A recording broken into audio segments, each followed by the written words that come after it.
Hello, everybody, and welcome back to the highly anticipated Team Inkfinity return podcast with the none other than just a local player from the scene we wanted to have come and join us. But yeah, the number 7 in the world, Mo Shamlin. Mo, thanks for coming back as always. Hey, I'm glad to be here. Hi, everybody. And I can hear you.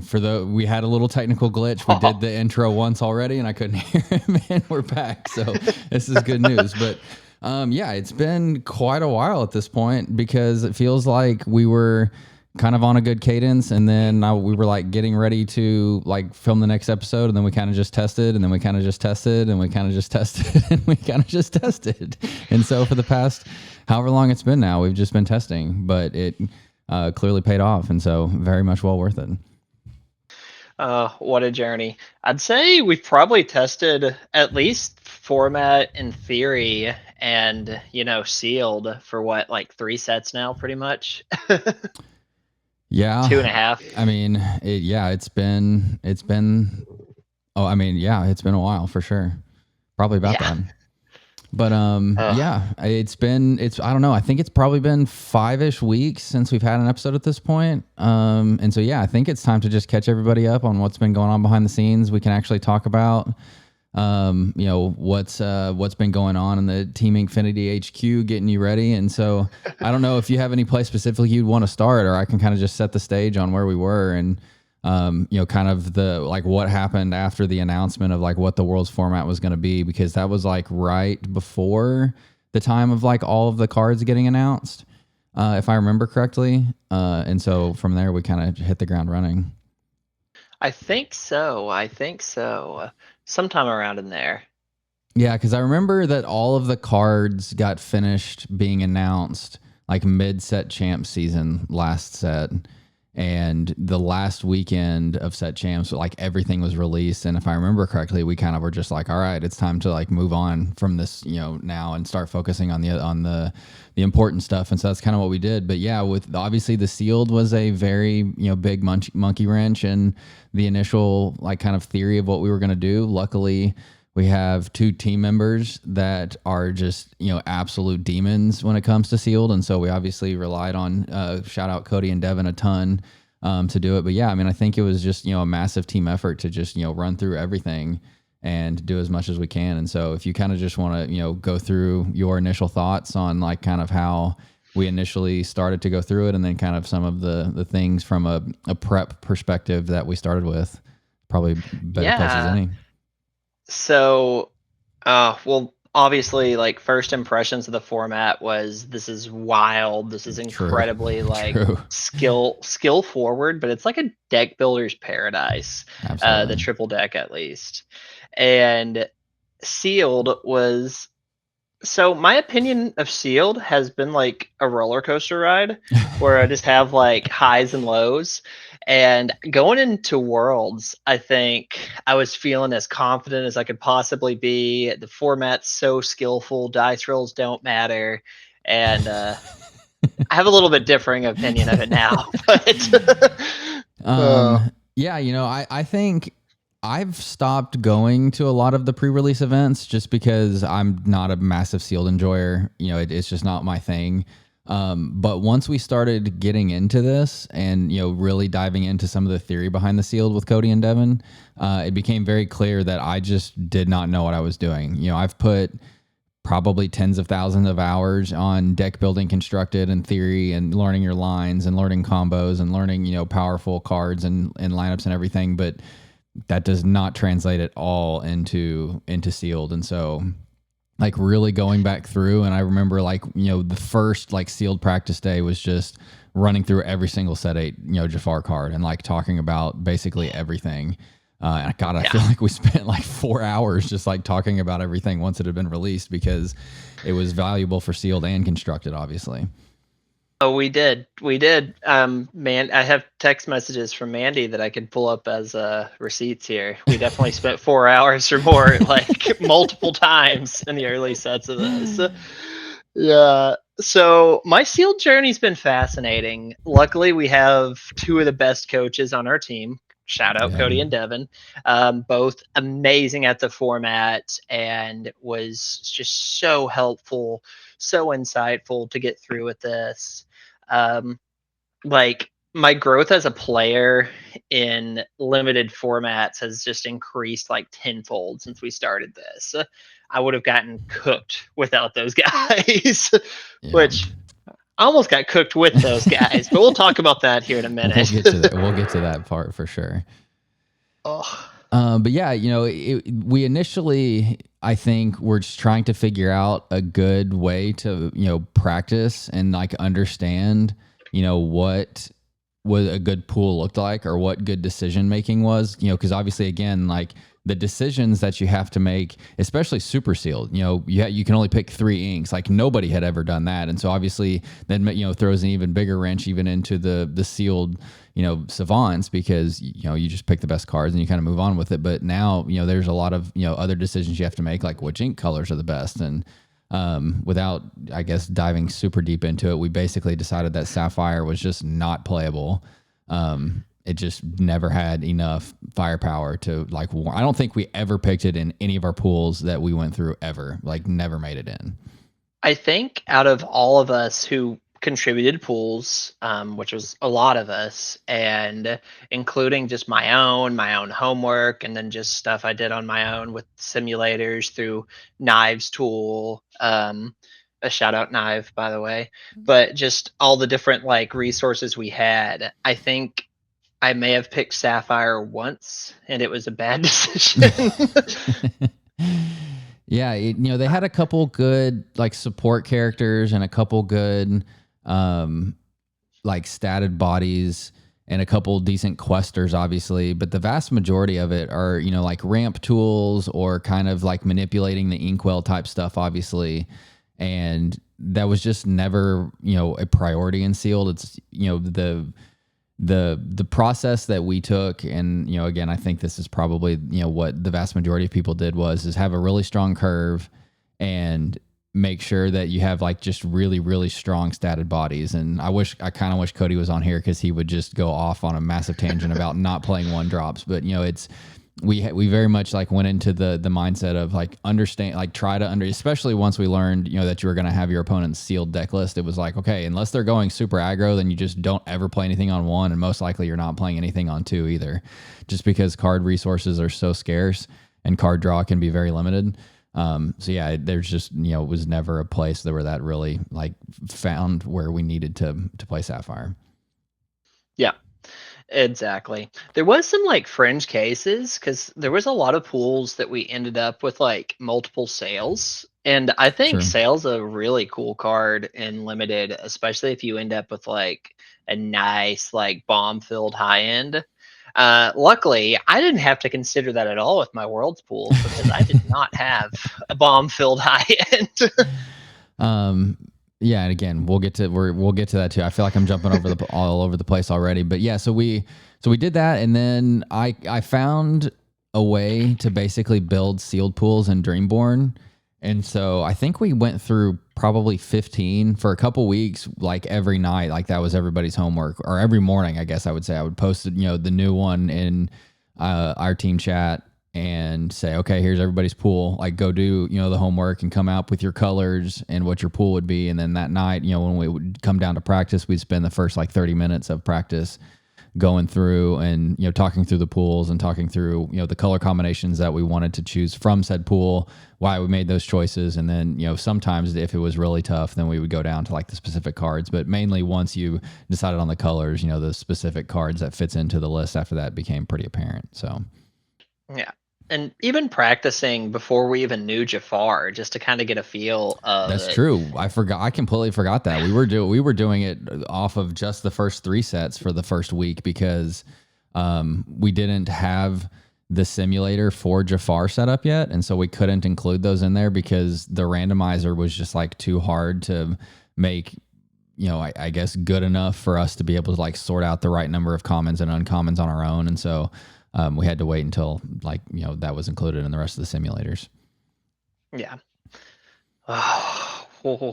crazy days. And then I guess, the culmination of the sealed work is we did, buy a box of every chapter, so 5 through 8, and then had basically a sealed tournament a couple weeks before World, so a couple weeks ago at this point, and basically ran for, God, I don't know, 6 or 7 hours, just going through, like, we built 6 lists. We went through and we just everybody picked a random list, and we ran through all of those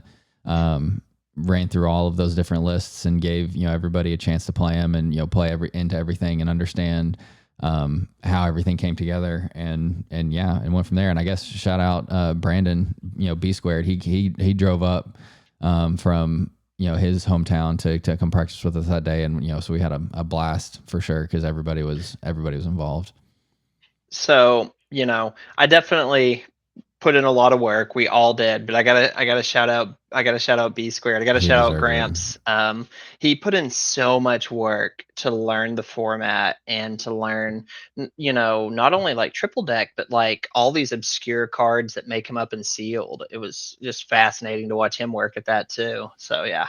Yeah, I mean, we can talk. We need to have him on one of these episodes in the next week or so to talk about his preparation and everything. Because I can't imagine having to cast a Worlds format where you have to literally know every single card because of sealed, and know every deck and every strategy and all of the stuff that might come. Because in a normal DLC, there's probably 4 or 5 like main decks that you're gonna have to cast over. Well, there was, I don't know, 12 or 15 probably.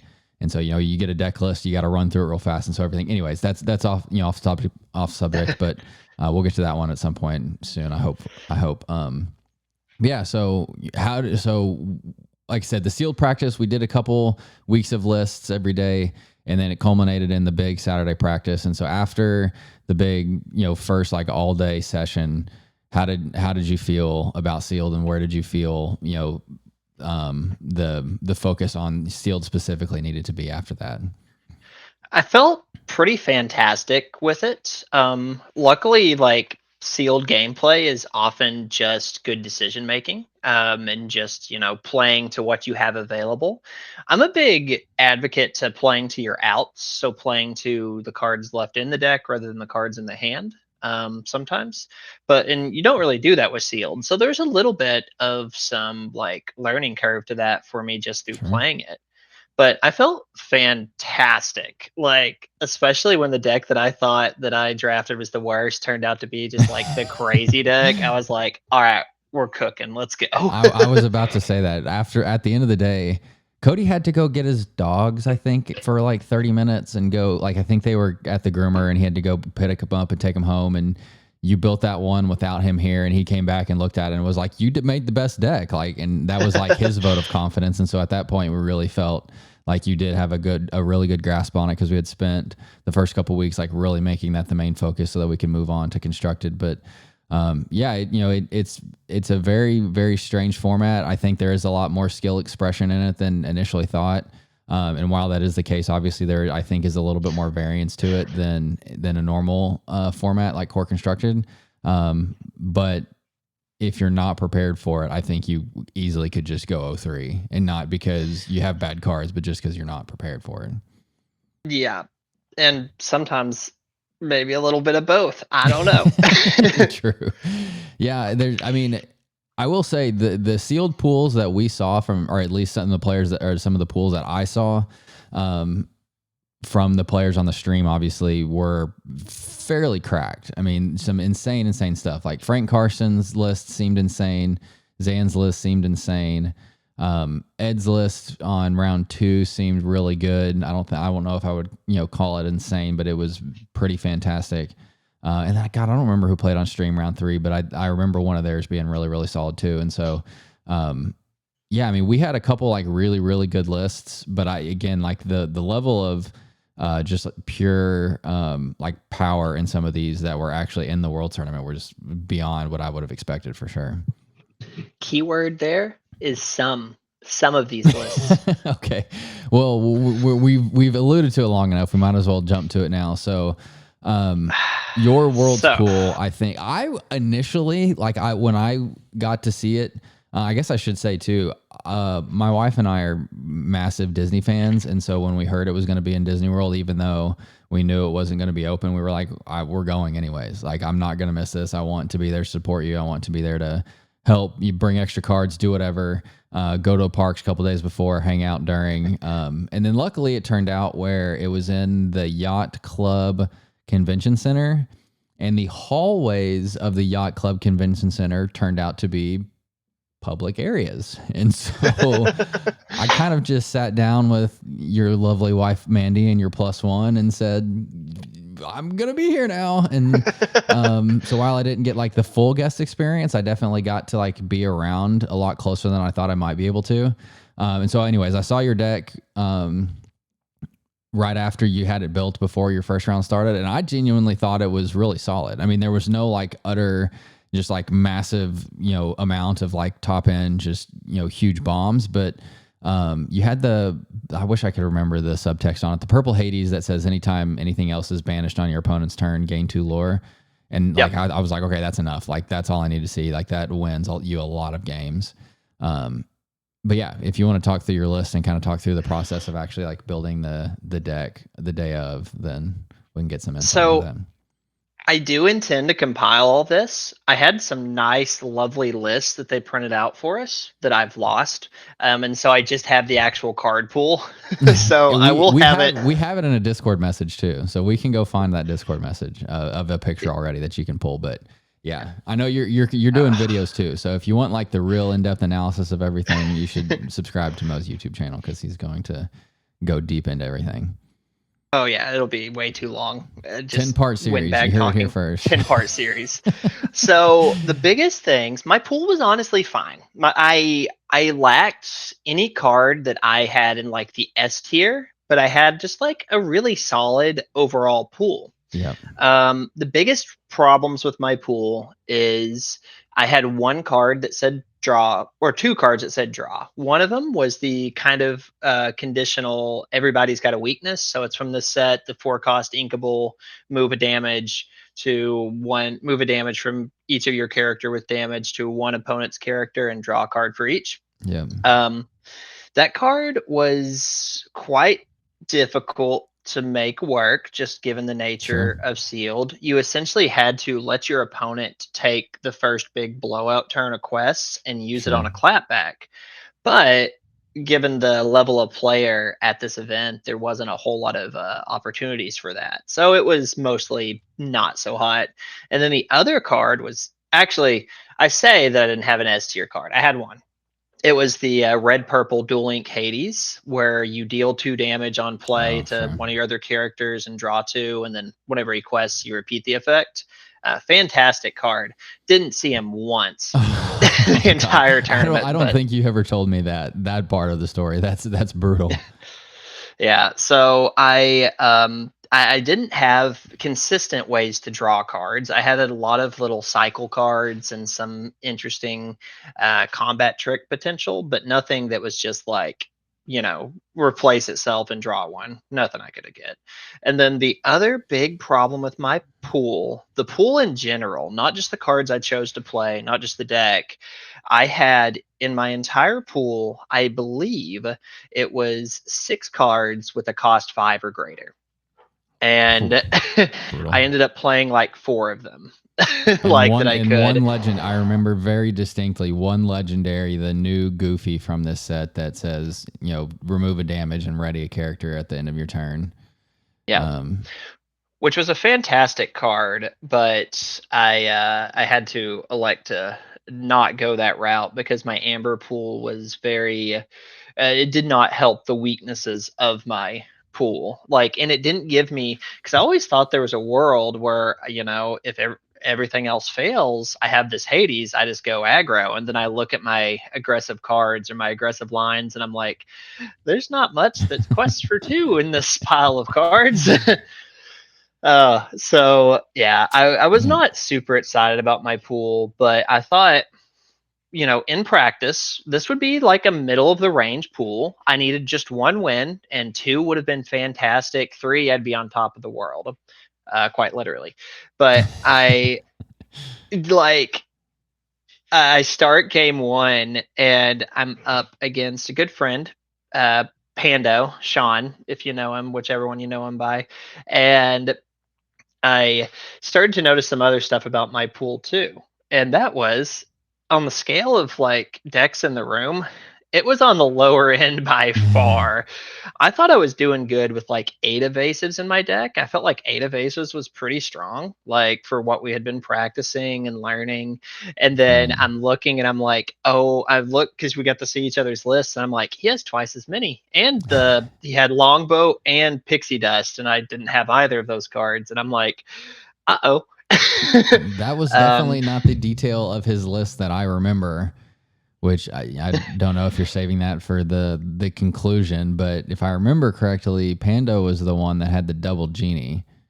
Oh, I do believe so. I'll have to ask him about that. But yeah, I by the time my third round began, I had played against Genie, so I didn't get 2-0'd all day. Oh, spoilers! I didn't get 2-0'd, but yeah, I had played against so many Genies. I was just sick of that card. I'm like, I have answers. I'm planning for it, and I it still just felt bad every time.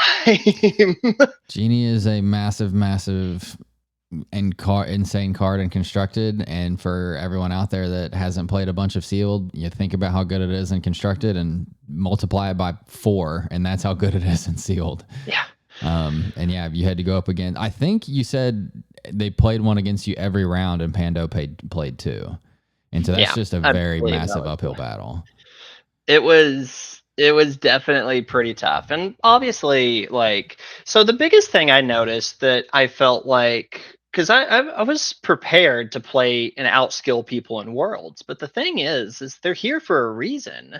um Sure. Sean is a amazing player. He's well accomplished, and he's not gonna make a misplay in front of me. Like, like there's just not going to happen. I'm not going to be able to take advantage of a game state. So a lot of it came down to pools and play draw, is what I was noticing. Right. um and so, like, because it was just like two extremely skilled players playing on all, like, and I look back at those games, and I don't think there was any plays I could have made to save myself. And I went 2-1 in both, or 1-2 in both rounds of sealed that I lost. So I felt like they were both very close games, very potentially winnable games, but I was about a turn shy of each one. Um, yeah. We almost went into time, which I thought was crazy because they were like 70-minute sealed rounds, but it was so much thinking, like, Yeah. between him and I, just like trying to determine, because you end up in these like giant board states, like not necessarily stalemates, but you're just looking to jockey for position on board. Right. And there's just no like sign of weakness from either of us. And so eventually we had to look at our cards in hand, and like I hit a point of game 3 where I had that everybody's got a weakness, and I needed some way to get that card off because I was just basically top decking and unable to play cards, like if I hit some of my bigger end. So I ended up going sideways because there was no completely clean trade. And I'm like, if I can get 2 draws out of this card, I can win. And I could not get 2 draws out of the card. Everything was just so clean across the board. And I'm like, oh, you're too good. I hate this. um, The other detail I think that like really changed what the way we prepared was, or comparatively to the way we prepared, is we didn't expect sealed lists, like from what you had told us and from all the information that you were given, or like was basically all the public info, right? It was like there was no like, hey, you're gonna get lists or anything, and then come the week of Worlds on Friday, which was your media day, the lists for everything was shared, and they said that you would get the sealed pools. And so like thinking back to that big Saturday play session we had on the sealed, the biggest blowout game of the day I remember was against me, and I had a couple evasives on board and you didn't have any, and so I was like, I'm just going to go aggro here in quest, and then you played a gazelle and completely obliterated me and blew me out. And so talk about playing the best players with lists where things like that can't happen. It just makes it a lot harder to pull off those types of moves. And so that was the biggest thing for me is like, there is the potential for something in a sealed pool to catch somebody off guard, not because they, quote, didn't see it coming, because they, they just weren't, in good enough or didn't see, enough, but there's just like, you can't expect every single card across 4 sets and, and be able to, ready yourself into all of those situations. But when you have the list, that narrows down what you have to be ready to come. And that just makes a lot of those swing turns a lot harder to get. And so to your point, that was the biggest thing, the biggest difference, I think, when it came to the tournament versus the way that we prepared for everything. Yep. And it's great that we bring it up, because my round 2 against Scott Markson, rematch from NA Continentals, another amazing player, wonderful person, had the pleasure to meet twice now. But like, I got to see his list, and I felt like our lists were a little bit more comparable, but his still was a little bit stronger. He had some definite key cards that I was looking for, but then he also had, I think he was the open deck list format was honestly unfavorable for him, because he had so many combat tricks that he pulled. Hypnotic Strength is a good one. Just little like boost swing and just stuff that I could potentially prepare for, keep in mind, watch the inks out. There was a lot of situations where we'd get low in cards in hand, and I just tried to force him to have to ink it to play his new stuff. But yeah, the open deck list was fascinating. I do wish we had known about that a little bit ahead of time, but that's okay. It's definitely not something I would turn down given the option. Right. Yeah. And But I don't know if it would have made like any decisions that much different, because obviously, like, once you got in the room, like, you knew you were going to write your list down and everybody would get them. But, preparing wise, I don't really think that would have changed much either. I mean, it does obviously give you the mindset of like, okay, I can go in and like not know I'm going to get blown out, or, it does maybe like a tech card or two there, or like your sideboard. Maybe you put something in the made deck from the sideboard or whatever. But in general, I don't think it makes that big of a difference. But anyways, yeah, I mean, sealed was crazy. Yeah, the sideboard was actually really fascinating, because I think Scott definitely put his to use like I put mine to use, where we had a lot of our like 2/2 questing characters, or just like what little bits of aggression we could have to put in on the play, and just try to like, not cheese out a victory, but aggro out a victory a little bit Sure. faster. And so looking at the sideboards was pretty important. Most of it was like 90% worthless cards, but you could generally see like a little bit of a flowing strategy to it. Removal in my side was a big one. Cards like the 2-cost uninkable deal 1 damage, draw a card. Not amazing, not terrible card, but like filler. Right. And I didn't have that in my main, but I had it in my side, and I played against a Mr. Big. Pando had a Mr. Big in his strategy, and I'm like, of course, we talked about We this did talk card. It's about Mr. time. Big a ton. I didn't get the quick shot of Mr. Big either, but I was ready. I was ready for it. Yeah. Yeah, it's just, there was just so much to consider. And again, sealed is definitely its own beast, and there was a lot of, I think, fun moments testing sealed and just like really getting to, learn the game from a different light, because there's so many cards. You mentioned Longboat and Pixie Dust. Those are both 2 cards that like give your characters evasive, that would like, are both uninkable, that would never see play, never see light of day in constructed. But again, they just have a lot more utility, because evasive is so important in sealed that you have to come up with some creative ways to get there. But from the sideboard perspective, I think, it's obviously important to consider, and good to, see some of those kind of decisions that you can make. But in general, at least my perspective, and you can, obviously disagree with this, but we would always get to the point where it was a 50 card deck, and I feel like we'd be at like 45 cards. And it's like, okay, what are the last 5 cards going to be? And so it was never like where you had 60 cards and you were, scrambling to cut that down. It was usually like, okay, I got to fill in a couple of these last slots. And so what's the best like ink cost on the curve that I'm missing? Or is there room for another bomb? Or do I have another more, uninkable space, or whatever that case might be? And so it was never like the sideboard was like, okay, I have this like, arsenal of tools that I can go pull from to like make my deck better. It was more like, if there's something crazy that I need to do, like, yeah, I can go do it. But the vast majority of the time, like, your core deck was what you had to deal with because those were your best cards. Absolutely. Just like it was kind of nice to just kind of like put more outs in your deck for Sure. their strategy or whatever they're bringing to the table. But yeah, Sure. like it's fun. I like having the sideboard action. I don't know if that could ever exist in constructed Lorcana, but it'd be a lot of fun to try it out. It would be crazy for sure because I don't know. I mean, I know other games do sideboards, but just from I mean, we could do a whole episode on this one too, I imagine. But there are just certain matches that just are basically unwinnable. But if you could, I don't know what the sideboard count would be, but if you could even sideboard, 4 to 8 cards, you could probably make a lot of those way more winnable.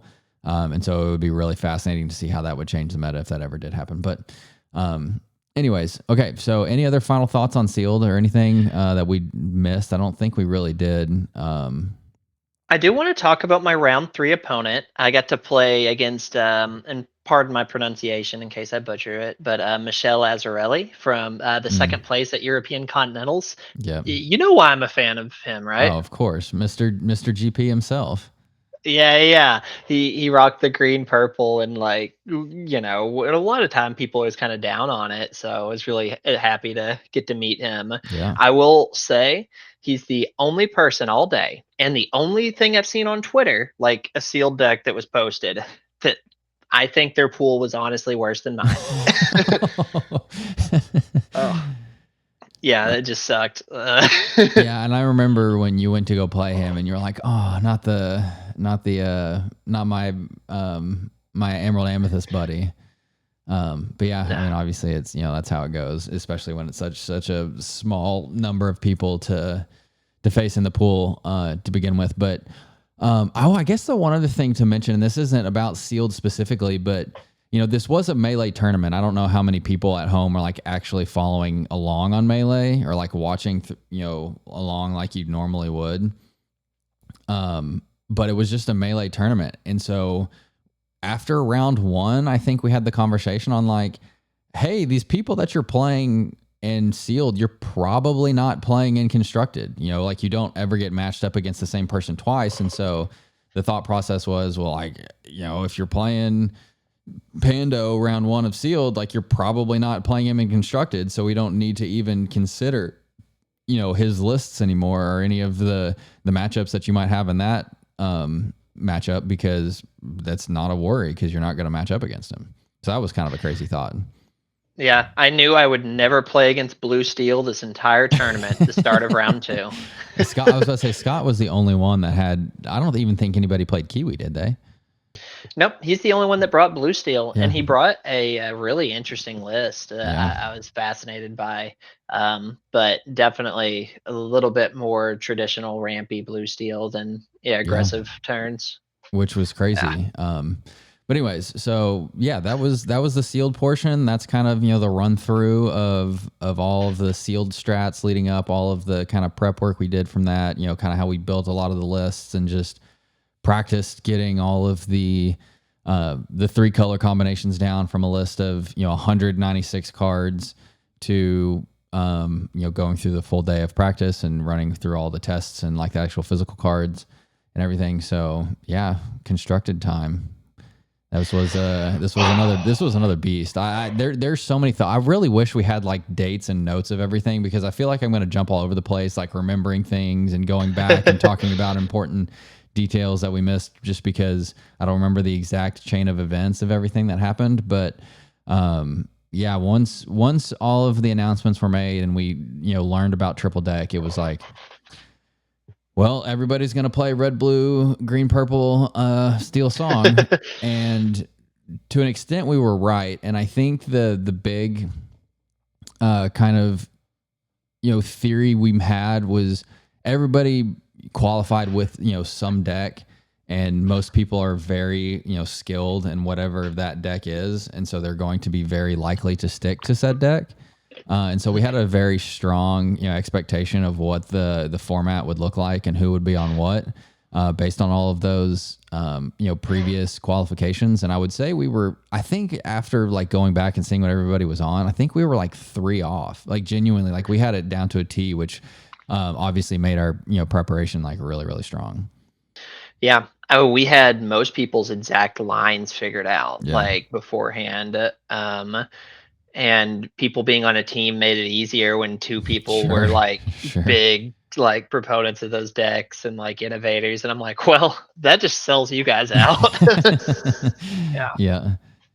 Ah, Yeah, it was so anyway, so yeah, we we went through and we initially like, mapped out the field, kind of made the initial predictions on what we thought the field would look like from a color standpoint and what everybody would be on to try to understand how we wanted to attack it. And our initial strategy was ban red. The initial thought was, okay, red really like basically pushes mid range out of the meta, right? Once you get your be prepared turns, your Sisu turns, the high end of your Ruby removal, then it just basically forces all of those mid range decks out of the game because Ruby Sapphire and Ruby Amethyst both have enough card draw and resource advantage or resource generating advantages that you're just going to lose those games once you get to that point. And so that was the initial thought. And then we started testing. And so you can kind of take it and you can kind of take it from there. so well, let's talk a little bit about things here. We always have a joke that steel is the killer of fun when it Sure. comes to Lorcana. If Sure. you want to play a fun deck, steel's just going to run that for you. Most Sure. of the time, songs. I just hate that. Red is the one that runs creativity. Yeah. And there's just so many functional strategies that just can't play against a Brawl or a Madame Medusa or Be Prepared. And we tested and had so many ideas in theory that were like, these decks are amazing. We play all these like low strength characters with powerful effects that aren't necessarily on play, that can survive steel removal. And theoretically, it's going to let us just play our game and things are going to be great. Um, Steel had other ideas. I will say, like, just trying to control steel was as a color was really hard because even traditional like whole new world songs lists can be very aggressive and be a very different deck one game to the other. One deck they're the control and just gunning down everything you play, and the next game they can just be like triple Daisy Duck into Aerial Whole New World, and it's like, Steel just had so many powerful blowout cards, and in testing and blind testing, Green Steel was the deck that I had the most success with, just in general, and so I put it a tier above everything else. I'm like, this deck is just insane. Playing against it is unlike playing against songs. It's unlike playing against Diggy Hole, or Amber Steel aggro in general. Amber Steel aggro is very scary because it has just very low to the ground ways to refill its hand and resources, which, spoilers, is the deck I chose to take. But it was just very difficult to control all aspects of steel, and sometimes we'd be playing these decks like I was sold. You remember I was sold on blue yellow. I'm like, this blue yellow deck's like 10-0 into songs, like it's just amazing, it can do all this cool stuff. And it wasn't just an aggro pile, but it was pretty close to an aggro pile, but it had a little bit of some fight back through a world's greatest criminal mind and some support characters that I really like to use. Very cool deck. Cannot beat on curve Diggy. Like, two quester lady into piglet is just impossible. I'm like, okay, this is just way too much. Yeah. Lady warped the format. I think Lady or Popsicle was probably the most played card at Worlds, which is kind of crazy, isn't it? Lady, well, you say that, and is wild as it is to think about that, I wouldn't say it's crazy because they're two insane cards. So to kind of summarize everything you just said and the way that we initially or like kind of finalized our initial testing. So the initial like couple weeks that we were testing was like, okay, we're going to test one set of strategies and we're going to spend 3 days on a ban red and see how like we can build the decks into a ban red strategy, and then do 3 days banning steel. And what we found out like very quickly and kind of pivoted from that testing process was it's just a lot harder to tech decks that play into steel because they're so versatile. And you basically just said that, in Amber Steel alone, you have Diggy songs, or Diggy Amber Steel, which is a very aggro. You have traditional like wheel songs. You now have a lot of these other lists popping up with like Be Our Guest that aren't on wheel, but they're very much on like find me the Rapunzel or the dock I need to refill, and so it's a kind of a pseudo wheel. And so those are three separate ones. And you go into Green Steel where you have like Heggy, just your very standard Zan, Vegas, like discard Green Steel. You have some of these like crazy big Mickey strategies with Hades and the little Mickey that can, cheat out the big 10-10, which again, if your steel is banned, like how do you deal with that stuff? Like you can't. And so again, again, like you have to, for everybody listening, you have to keep in mind, like that deck doesn't have very much legs in an open, normal tournament, but in a worlds where you can like pick and choose your matchups, like you can put yourself in a favorable position to go like win with that deck and make it crazy. So anyways, to summarize is what we figured out is just, it's a lot more consistent to go into red because on turn 7 or with 7 ink, that they have prep on board or, live, meaning it can be played. With 8 ink, that Sisu can come. If they have coils on board, then, it gets even more scary. And so it's just very telegraphed what's coming with a lot of the red strategies, where with steel, it's just all over the board. Like it's just very hard to, build a list of cards that can beat all of those steel decks because they're all very variable in the way that they're built. And the other thing is, steel was a little bit more malleable of a color. I think ruby steel is like the true only bad pairing. Like, and I really wanted ruby steel to work, but I did determine Yes, was not a playable deck. Yes, we did. But in red, there was really 2.5 pairings, 3, but well, I'll give it a 3. I give it its flowers now, but we knew 90% of the field would be on red, blue, and red, purple. And those decks have very similar exploitable weaknesses. And when we talk about targeting a color as opposed to targeting an archetype, like a lot of people would want to like ban control and target aggro. I feel like targeting a color was a little bit safer because you could bring a handful of aggro decks if you wanted to target control, or you could bring a handful of more control oriented decks if you wanted to target aggro. And I felt like that could throw a hitch into. I felt like I should mention that too, real quick. But yeah steel is just so volatile between Whole New World, just like so Ursula Deceivers, my TED Talk card about steel. You can play Ursula Deceiver on the best turn in the game, and you can still lose the game because of it. Like they may not have the song yet. You may rip the Whole New World and then they draw another one, or they play an aerial that you can't interact with at all. Like you can wait until after they play aerial, play Ursula, and there could be 2 Whole New Worlds in their hand. There's just so many just like weird off scenarios that happen with steel that just resulted in, oh, you lose the game. And I felt like I had a less control in the game state playing against these crazy steel decks than I did just beating up on red like I've done my entire Lorcana career. Yeah, we speaking of Ursula, we also had the thought on like, well, there's a lot of other cards now, like Ludwig. You talked about the puppies, the puppy stuff. Like Ludwig can very much attack a lot of the steel stuff. Ursula can attack a lot of the steel stuff.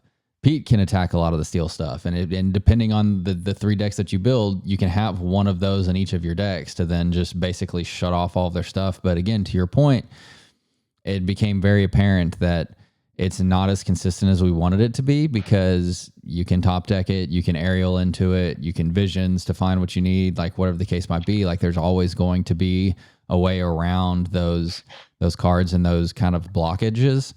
And so steel ended up being the most consistent way to feel more comfortable. And again, we weren't like 100% ban steel in every one of them. Blurple was one of the ones where it was like, okay, we need to very strongly consider banning the Blurple one, just based on what we're playing or what their three decks are, because that was a very scary one at first. Lemon Lime Yeah, discard Lemon Lime was discard was another one. terrifying against my line. Like, that deck is just such a powerhouse if it bans steel. Yep. Yeah. I didn't mind playing into purple steel all weekend, which, once again, looking forward, I won't talk too far into this, but I let a certain purple steel mastermind play purple steel, but I still felt like you banned the deck, not the player. But yeah. Yep. But anyways, yeah. So it wasn't just like we're hard set, 100% ban steal every match. Like, that definitely wasn't the case. Again, like Ruby Steel, if somebody was like psycho enough to bring that, we very much had the mindset of like, okay, let them play that one, and if they cook us with that, then let them cook us with that. But yeah, so that was the initial like kind of strategy on the way that we were building the decks, and then going back to the initial how we got onto this point on we were set on a strategy, and so we started with you wanted to be on your comfort, we very much wanted you to be on your comfort of the Emerald Amethyst. Just because obviously, we felt like that could get target banned, which in some instances might be a very big positive, because then it's like, okay, they're banning this instead of, potentially more scary deck, which benefits us. Red, blue, and then amber, steel are obviously like two of the most consistently strong decks in the game. So that just seemed like a very, very massively favored lineup for us. And so that's, kind of where we started testing. And then the thought process was, okay, let's just like throw everything at it. And when it starts losing, then we'll kind of pivot and like have you play whatever it is from there on out. And we kind of just never lost enough consistently to move. And so we kind of just stuck with it the whole time. It basically was like we tested everything. I was testing Christmas discard. This was still in the banned red world, but I was testing. No, it could have been banned steel too. But I was testing Christmas, testing blue yellow. I say testing purple yellow. Purple yellow is a very strong deck, but like, Yeah, we did do that. I forgot about that one. We did do a decent amount of that too. no monster OTKs happened at Worlds, I assume. No, Sadly. but yeah, so we were going through that, and then I think a couple weeks in, man, it might have just been a weekend to our initial like really, really heavy constructed testing was the WCC tournament. And they had a Saturday, Sunday event with, two separate tournaments, triple deck format. And what we found was everybody was just playing an aggro, like one of the three decks was just like straight up aggro, and the vast majority of them were, what we've deemed the condiments deck at this point, Amber, Ruby, and it was just pedal to the metal, quest out. Some of it had a little bit of Flynn nonsense going on to get some Flynn chip lore. And so we're like, okay, if we want to do that, then we can still play green, purple. And what was the other one at that one? Steel. Maybe it was green, steel, and blurple. I think it was green, steel, and blurple actually. Green, steel, and blurple would be that one's lineup. Yeah. And we were like, okay, great. We felt like green, steel, and blurple were two like S tier decks, and it was like, okay, if we can consistently make this this condiments deck, work, and then we'll go this route. And what Bivens found out that we didn't really figure out was you basically just play every single high lore quester that you could. We were trying to do some fancy stuff with Flynn. We were trying to do some, aggro questing with Lady and Piglet, like any other normal amber aggro deck, but it just was never consistent enough. There was just, I mean, I'll let you talk about the popsicle strategy and shut up, and you can tell us about that one, because that was some of the most infuriating matches that I've ever played against you, probably. So give red yellow its flowers, because we tested it. Red yellow is a huge enabler deck because it lets you play some really cool lines and targeted stuff. Yep. And the first day we tested it, it went like 60-40 against my decks, and I'm like, oh wow, I'm rethinking everything. Like, this deck is real, but it's kind of not so real. Like, my headspace in that night was one of the lowest I've been in testing, so I was shaken shook by this deck. And I, like, just take some time and think on it, and then we test again, and it's just like getting demolished. And just like we test different variants, we try racers, we try all the stuff. um, Yeah. I did learn how to play against that deck fairly well, I would say. The funniest thing is a lot of the red yellow decks will force like Mother Gothel, Mulan just to be a draw engine with Rapunzel, and it Yeah. needed those to float. And then I learned, well, if I find Popsicle, if I hard mull for Popsicle, oh, like I don't even care about my 2-drop ramp as much as like I just want to find Popsicle and I want to heal your card. And then with Yep. green purple, I would always just save my discard until they had 2 cards in hand right before they dropped the Rapunzel, and I'd rip it every time. I'm Yep. like, okay, this is the strategy. Um, but yeah, we I said this legitimately like the week before going to Worlds when we locked in. I'm like, I can certainly lose to this strategy, but I don't feel comfortable putting my run on it. Yep. And Bibbins took it a step further with the 3 questing Simba. I had definitely looked at Gloyd Orange Boar a couple times. I'm like, it's just a goat. You just throw it in there and just get a lore. Like, but the I did not consider. I didn't even realize that there was a. Didn't realize there was a 1/1 3 questing Simba 2-drop. Yep. Like I was like, Yep. I see it like the night before, and I'm like, oh no, that stupid card. Yeah. Extra copies of Piglet, really. Yeah. So But ultimately, what it came down to is, and I guess this is kind of like the end thought of all of the seal or all of the constructed testing that we had was just make an on the play demon. Like you're going to get a game on the play because it's, essentially best of 3. And so even if you lose one, you're going to have one on the play. Then you just throw in your on the play demon. If they don't ban it, you just win that game. And so ultimately what we were trying to make our Amber Ruby deck be was a win 95% when you're going first. And if you can do that, then you can play your behemoth, powerhouse deck, which again, if on the Amber Ruby side would be either Green Steel or Blurple, whichever one they didn't ban, and felt really confident that could win, given 2 chances. Because you play your other one once, you win on the play, then you have 2. Even if you lost the first one, then you get another shot of it. Even if it is on the draw, it doesn't matter. We just didn't feel confident enough in that build, even going first, because what we found out is you just heal, your opponent heals the Gothel or Mulan, like you said, and then cuts off your draw engine. And then Rapunzel is extremely slow for an aggro deck because it's a 4-cost 2-quester versus, dropping 2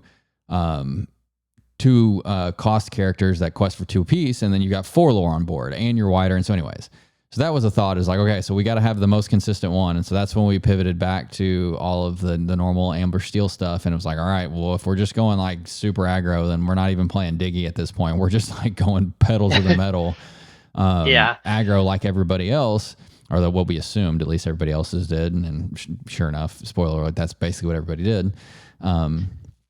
And basically just played straight up Amber Steel aggro because that fit into the color pairing that we wanted, being Amethyst Emerald and Ruby Sapphire. So yeah.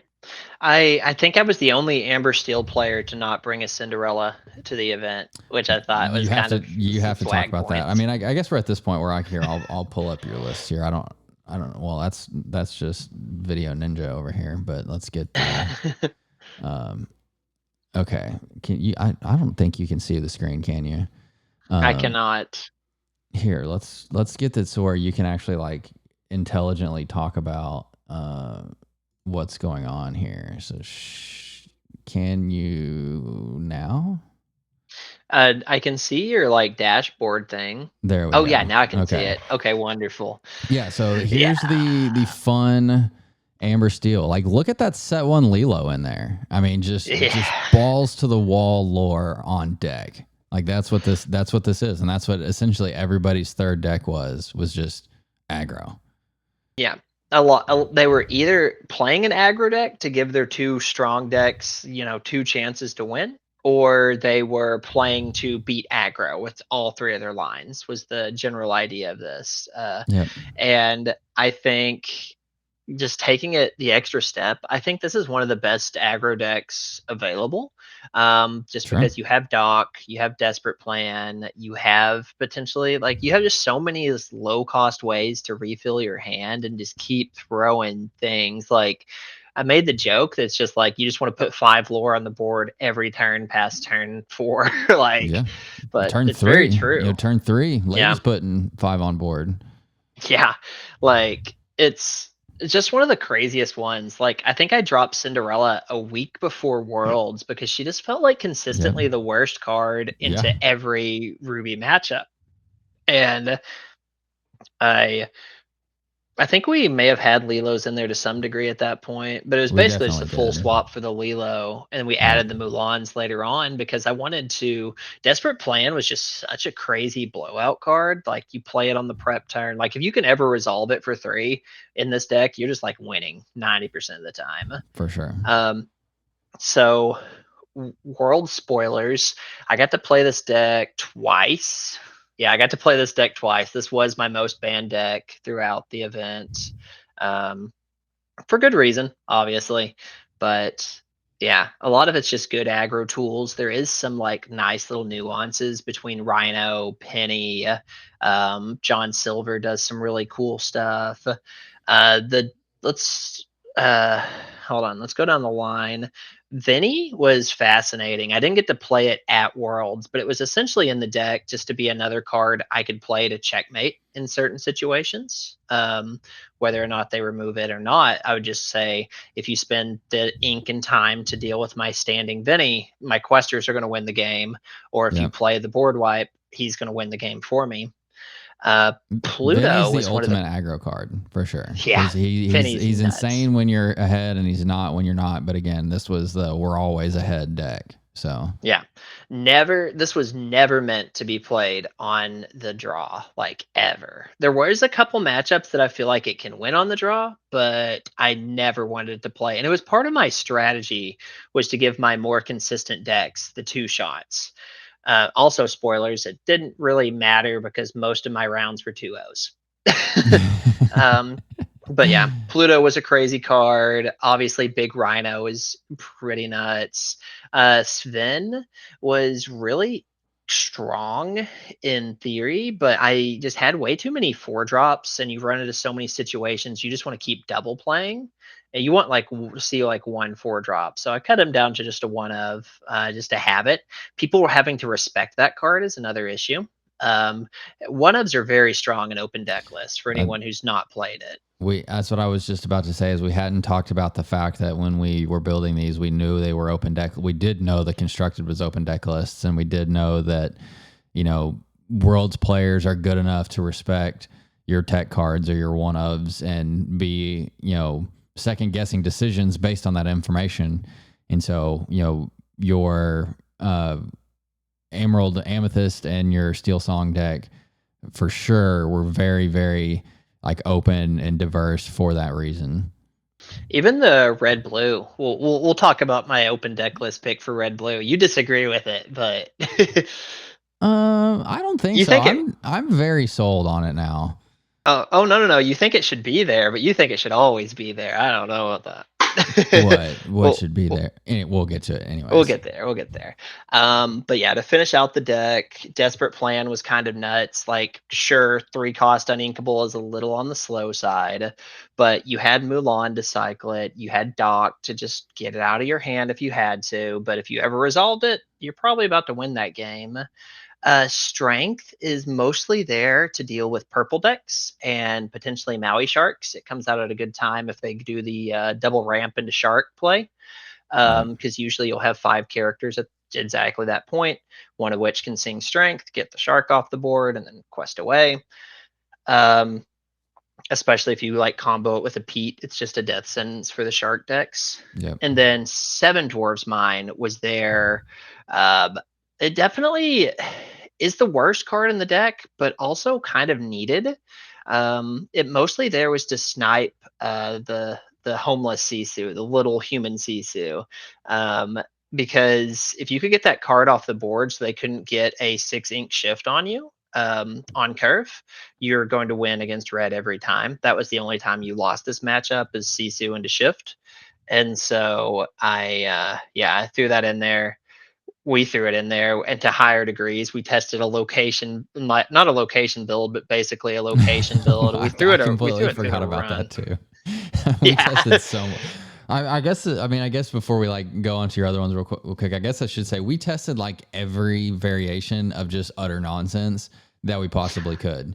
You talked about blue yeah, yellow. We tested ruby steel beyond, I imagine, what other people did. We tested Christmas, like you said. I mean, we tested like literally every color combination, bar none. Like I 100% believe we tested more nonsense than anybody else, because the initial thought was, well, let's just like come up with something crazy off the wall that people can't see coming and beat it. yeah, And then it was like, well, these are the most 3 consistent decks for a reason. And so you kind of just have to be the best player of these decks. And so, yeah. yeah. Like it definitely. And um big shout out to, well, really everyone on the team: Cody, Devin, Daniel, but big shout out to Matt for just grinding I games on random decks. Yeah, I um meant to mention Matt way early on, but yeah, Matt and yeah, Kristen both were. Matt and Kristen. I think they might have been at practice more than I was, and I felt like And I was there basically every time. But they were definitely like, they for everybody that doesn't know, I'm the grandpa of the team and go to bed like way early comparatively to everybody else, and so I feel like there were definitely days where they stayed up with you like way later than I did. Yeah, Matt and Kristen there. And then a huge shout out to team consultant Hayden, also grinding these random decks for me, sending me info, sending me ideas. Like, just the amount of like minds we had on this was beautiful, and really just culminated in some crazy. I felt so to go from 0-2 to, if I win this next round, I'm making it, was just pure faith in our strategy. And that was like the Yeah. confidence booster I needed. It was like, I just have to live to constructed, and I'm gonna cook everybody. Yep. um I yeah. meant I'm gonna derail you here real quick. I meant to ask you this a long time ago. What do you think changes if they go constructed first? Like the first 4 rounds are constructed and the last 3 are sealed. Like that just completely shakes everything up. I mean, obviously, like in hindsight, we know that your sealed run didn't go very well. But imagine like you're 4-0 on constructed like you did, and then you're going into sealed. Like you have to feel insane. It's like, okay, all good, great, Just got to get one. Just got to get Yeah. one. Yeah. I was a sailor and I got deck checked, and so we had a good amount of time to talk. And every round after round 2 was a heartbreaker round, because everyone, for the most part, I knew everyone. Everyone's my friends, and it's just like, if I win, I'm potentially knocking you out of the tournament. If I lose, I'm probably knocked out of the tournament, was like the position to be in. And we were both like, I really wish they would have started with sealed.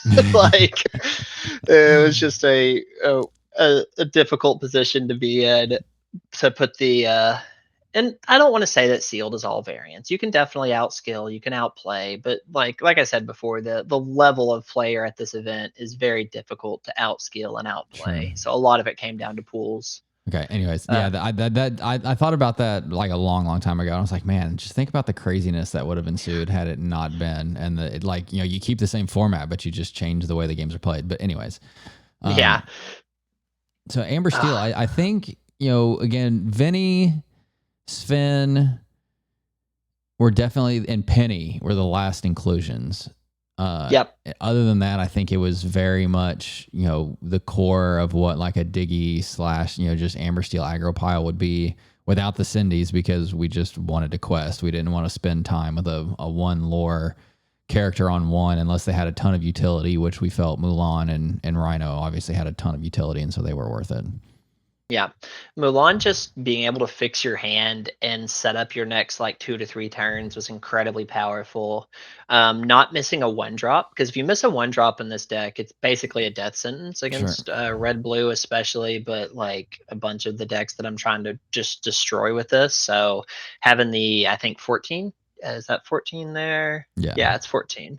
Having the 14 one drops was really big I think to that's like hit 90. stuff. Yeah, I think that's like 98% mulling five, which again, like Yeah. if you like, you just need a one drop and everything in this list is basically two and under, then you can just mull seven if you have to. But yeah, like 98% mulling five is like plenty. Yeah. And finding her to set up like a big lady turn was crazy good the True. entire time. True. Like, yeah. Discarded a couple docks. I don't think I discarded my desperate plan, but I did get to play it one game, and that was nice. There you go. Okay. Any final Amber Steel thoughts before we go over to your baby, Emerald Amethyst? I don't think so, other than I think it was legitimately one of the fastest, most consistently fast aggro decks in the room. It was crazy good. It If did you, everything it needed to do. if you didn't watch set seven on stream when Mo was playing in Worlds, go back and find the VOD on YouTube or Twitch or wherever it is, because that is a fast deck. So It was crazy. All right. We're the talking about baby girl here. All right, here we go. so this is your good old, what would be considered the Emerald Amethyst discard these days, but this definitely has the Mo flair on it for sure. Yeah, so let's talk about going with discard because we talked about running essentially three different kinds of Emerald Amethyst going into this event. There's Hmm. the aggro style that I'm pretty well known for, the tempo variant that I have had great performances with in this set, and pushing forward, and then discard, which is the one that I think I played it back in Vegas, but for the most part, it's been a very different deck since then. But yeah, this one's basically just like a love letter to the deck that got me into this whole competitive scene. Ursula double singing to rec decks on the draw was just my general game plan for, because I knew, talking a little bit history here, to get ready for DLC Vegas, I wasn't necessarily preparing against decks as much as I was preparing just general strategies. And one of those was, if, I'm going first one game guaranteed and then I'm going second one game guaranteed, I really loved finding my Ursula double singing sudden chill going second. I feel like that just wins you every game. And I'm like, okay, cool. But yeah, went with discard. I think having a discard deck is incredibly powerful in this open deck list, pick a game format. We knew, we knew the dice roll before we banned a deck. We knew if we'd be going first or second.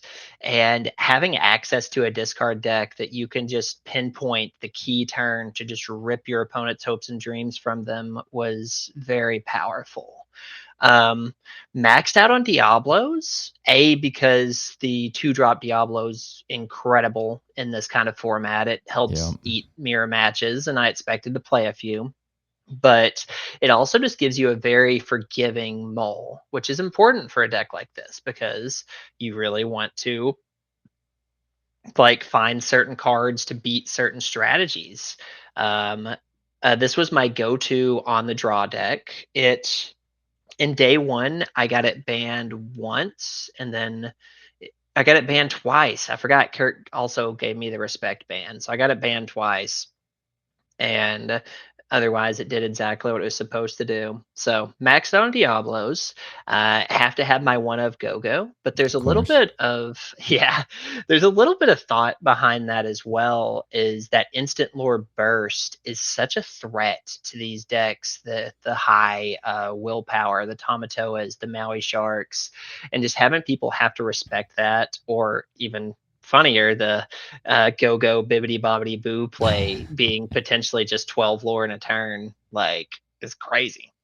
Um, Two of on Ursula, not playing against songs. I knew I still needed Ursula. I knew I still wanted to find her against different strategies, but I knew there was very rarely going to be a time I wanted to play her on turn two against a deck like red blue items. There's just not enough songs that they play in the entire deck that I could hope to snipe early. but you can't go into an open deck list event without her. People will still play around it. Purple Steel was another deck I was prepared to play with her. And I couldn't not have her in the deck list, even though she's not great there, but it still made people ink their songs on turns 1 and 2. So that's what I wanted from her, really. Yep. Uh, Yep. um, Don't need. Merlin Crab. I was gonna say, move on from the stupid bird. We don't. Oh Everybody yeah, knows. yeah. We don't. Everybody knows Big Diablo is a menace, and he's a four of always. So He's yeah, very consistent in this deck. I will talk about him for just one quick second. He's very consistent to find the Diablo opener in this deck. yeah. I think in green steel it's roughly like 48% of the time. In this deck, it's probably considerably more consistent because you have the 8 extra shift I targets was for gonna the say, I little think it's one. like 67, 66, 67, somewhere around there percent of the time, because you do have the Yeah. additional. I mean, that's just on one, and then obviously you have the Diablos on two as well, and so you can shift on three even. So yeah, I mean, if Yeah. you're including that, I think it's in the 80s, which is just that's what you're going for. Then you're gonna find it most of the time. Yeah. Very consistent Diablo deck, but the most important part is you didn't have to sell out your mulligan to be consistent with it. You could Sure. still look for the powerful cards in the matchup and find it, or stay afloat even if you didn't find it, because you have so many Diablos. Like the little 0/1 that gives you a card is a threat if your opponent lets you keep drawing, because or if the opponent lets it stay on the board, because you could potentially just shift it out of nowhere. Yep. Um, 3 of on Prince John, nothing crazy. The 2 Deceiver of All, she's kind of found her way out of these decks typically, but I think she's incredibly powerful for the strategy we were going with. There's Yep. only so many brawls in the world, and if you shift a Diablo, it's probably got priority on the brawl. Yep. Um, Quite a few times I was able to, you know, take the heat with my Diablo and then establish Ursula and be able to get the double sudden chill or the double bibbity bobbity boo play off. And that was so powerful. I don't think I got to draw 4 off friends this entire tournament, but that's also a good one. Of course. Chip was between Chip or Hypnotize. I liked the body better to help deal with these aggro decks, and the Bibbity Bobbity Boo synergy is real. Like I'm talking about Bibbity. We'll talk about it more when we get in there. 3 up Genie, nothing Of crazy. 2 course. Cricky. So 2 Cricky, 4 Elsa, 2 Lucifer. I really liked the 8 5 cost characters. This deck draws Yep. so much, and that's just like your top end. That's where you want to look to establish, and then you start singing songs with them or singing songs with your other stuff to extend them. So yeah, the 2 have Crickies mostly to clear locations and be just a questing threat. Elsa's probably the best card in the deck, just probably. I don't know, it's somewhere in there. And Depending on then the matchup, but Lucifer. it definitely is in a mirror or other Diablo matchups. Yeah. And Lucifer's there to really just hard target down those red decks. Even against red blue items, like there's a lot of times you could just rip their entire hand from them and be put in a really good way. It's just correct for them to, whenever you like sing sudden chill or just make them have a single discard, to discard an item because they can add it back with Tamatoa. But a lot of times, if they discard their items, their actions, they just get hit really hard by Lucifer. Yep. And the card's obviously nuts with Bibbity. Bibbity Ursula is crazy good. 4/3 lever split. Expect to see this a lot. I think post rotation, green purple is sitting really high just because of these cards. They're insane. Insane. Just bonkers. Um, for Sun Chill, nothing crazy. So let's talk about Bibbity. That's my spice here. That's my crazy card. I wanted more high end. I wanted more copies of Elsa. I wanted more copies of Lucifer or Cricky. I wanted more copies of Merlin Crab at times or Go Go. And Bibbity just could be all of those. And at worst, it could be a Diablo discard. I think this is 14 uninkables, Yep. so I just counted. it's not, yeah, it's not like too terrible for that. It's definitely a pretty easy number to play around with if you're comfortable playing at that number. And I think it's just like just having those extra copies of those cards, just having Elsa or something alongside Elsa like play Elsa, tap down something, remove it, and then have something sing Bibbidi, pick up Elsa, replay Elsa, turn something, remove it, was just one of my main plays of the entire weekend. Fantastic card. Like, I'm gonna miss it post rotation. I assume it probably won't come with us because I'm Probably like the not. biggest Bibbidi fan. But yeah, and big shout out to my Vegas list. Ursula double singing Bibbidi Bobbidi Boo on goats and rabbits was a big part of my strategy. Yep. Uh, for friends, for Bruno, there was a world I was only on 2 Bruno, and then I'm very glad we moved away from that. I And agree. then the Cove. Cove's not too crazy in this kind of deck, but I think it's incredibly important to control the aggro, and the Diablo Mirrors is such a good card. But yeah, Yep. I think that's Yeah. all I got on green purple. Yeah, no, I just think that, this is very, like I kind of started with. I mean, this is just very standard from the sense of, what we would, I think what the community would expect, someone, as, tenured on the list like you to bring, except again, in an open deck list format, Lucifers get respected a ton. Bibbities are crazy, just spice, that very much fit your play style and, open up, your creativity on something like this. And so it's, a very, very, very strong deck. And when you're banning steel and targeting red, all of the discard stuff has a ton of annoyances that they have to deal with. And so, yeah, I think we'll go ahead and we'll flip over to the good old Ruby Sapphire and kind of end it here. And then, yeah, it's an insane deck. That's all I really got to say. I put so many hours to being very comfortable with this deck. I think starting with CCS was when I Yeah. was like, okay, I'm going Set to make the 7 CCS. changeover. Yeah. Yeah, set 7 CCS. I have a little mini crash out day 1. It extends into day 2, and I'm like, all right, I'm just going to be the bad guy. I'm playing the best decks until it's done. Um, yeah, I think this deck is one of the best decks in the current format. I think if you go to Yep. any event, you have to be ready for it because this deck does the impossible. There's nothing else in the game that can take you from 3 to 20 in a turn while also removing all of your opponent's things. Like, it's just such a crazy deck. And people say it's bricky, and it can be. Like, oh, it can be. Let me talk about round 4 in a second. But for the most part, you just play to your percentages, and once you get a good feel of it, this deck just plays itself, and it's fantastically overpowered. Disgusting deck. Yeah, I mean, anything with how many uninkables are we on? 2, 6, 8, 9, 10, 11, 12, 13, 14. I mean, that's really not that many. But It's not. I think the reason it can be bricky, and again, I really don't think it's that bricky either. I think the differences here is depending on the matchup, there's a world where you want to keep like a baby Sisu and a workshop. And so like anytime, you're mulling away, call it 3 or 4, and you're keeping 2 uninkables, that's where it can get scary. Most of the other, lists are in general where you're on like a medium to higher unink count. It's, you're very cognizant of like not keeping any uninks in your mulligan or being very aware that it's like you're sending only, 2 inkables back. And so you don't want to, get a full grip of uninkables. And so that's where it can make it a little tricky.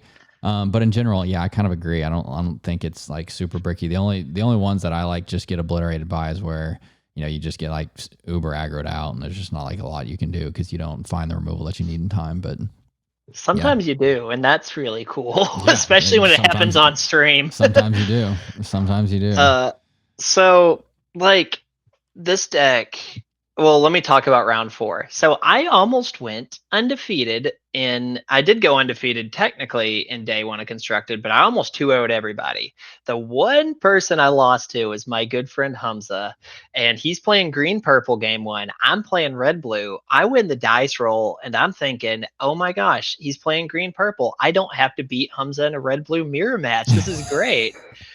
I open, a I keep like a sail and something else that wasn't a popsicle. I forget what, but I don't. Workshop. It was a workshop, and then I get 5 uninkables back, and I ended up like, and I had mold back Oh, 3 uninkables, so I was just like, that was 8 of the 14 in the first hand, and I get choked up. I was able to it must have been something else because I was able to play my sail and resolve it. It must have not been a workshop I kept. It must have been something I else. swear it was a But workshop, but yeah, regardless. yeah. It was something because I was able to ink and then ink, play sale, ink, and then turn 3, I get past 2, and he's got double Curse Merfolk and a Diablo on the board, and I can do nothing but play my workshop and pass. I didn't even ink, and Hamza looks, he's like, "That's unorthodox," and I'm like, "You're telling me." And You're then telling he me.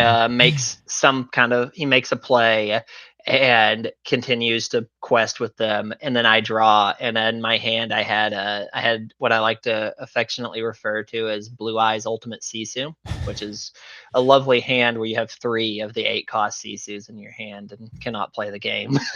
Yeah. um But yeah, yeah, this is beautiful. like, I think ultimately like everybody's deck that they were like targeting, so again, we always said that, or like going in through the testing of constructed and kind of going through the strategy, it was like, okay, we're just going to target red with everything we do. And this was Mhm. going to be the ultimate red deck. And so it was like, we're going to target this with everything.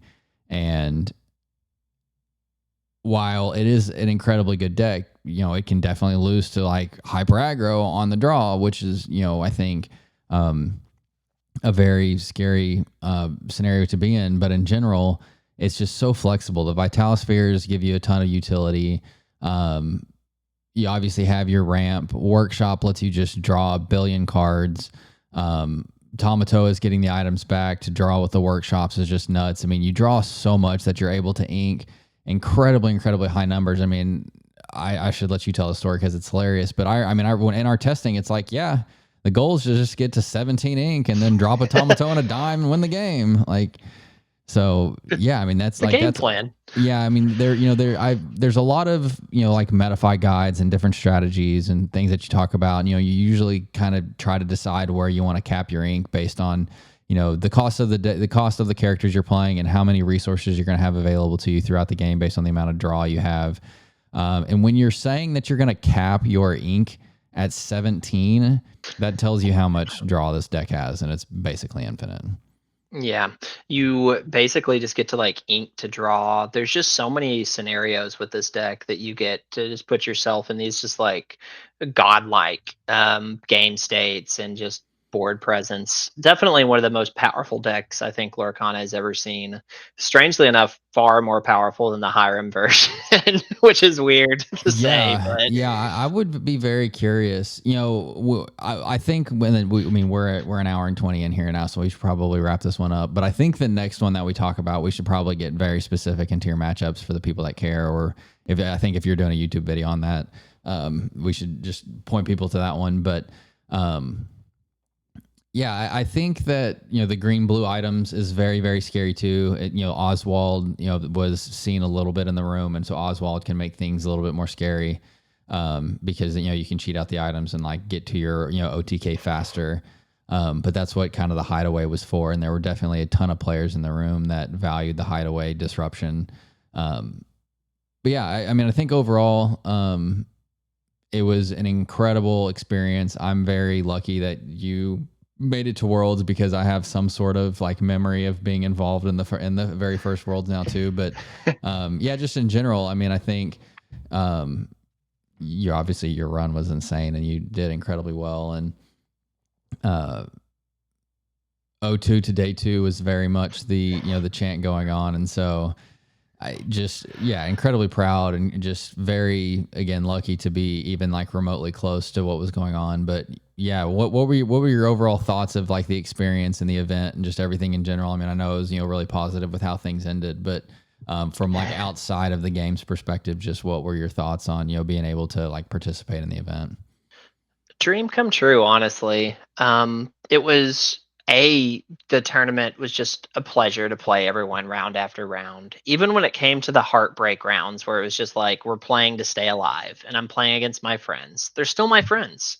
And it Yeah. just felt good to just be hanging out and playing games. Even when I was 0-2 and I'm doing the math trying to figure out if I get the bye just to get the one win Cinderella and I'm like, "Okay.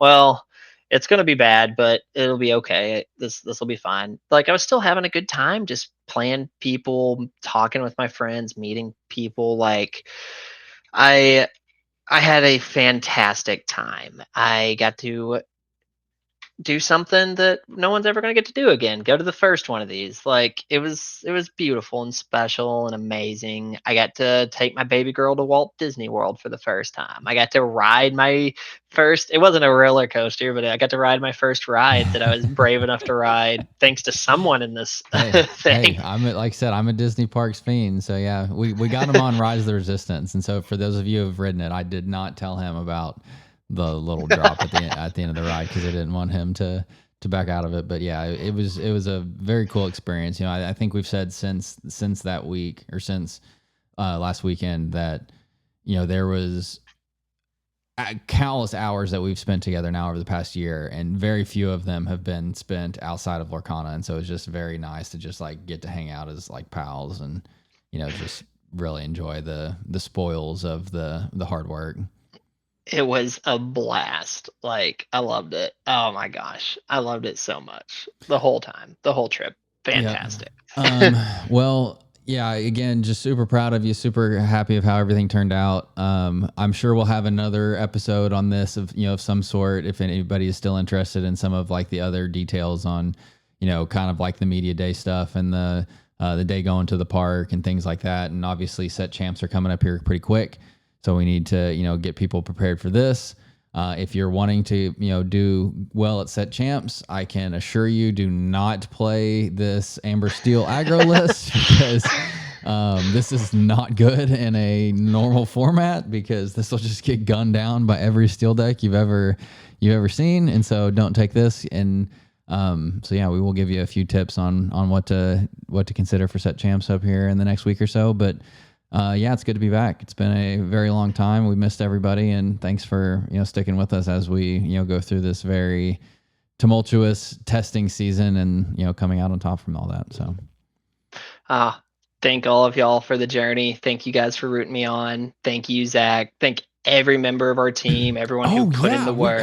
We had one other thing. I can't believe we didn't talk about this. We should have talked about this at the very beginning. Like Mandy, your lovely wife, put together for anybody that's not in the team Discord. So Mandy posted in the team Discord and like kind of linked to another friend or I guess kind of co-Discord. I feel like I'd make Club Casual is another Discord that we're very much affiliated with.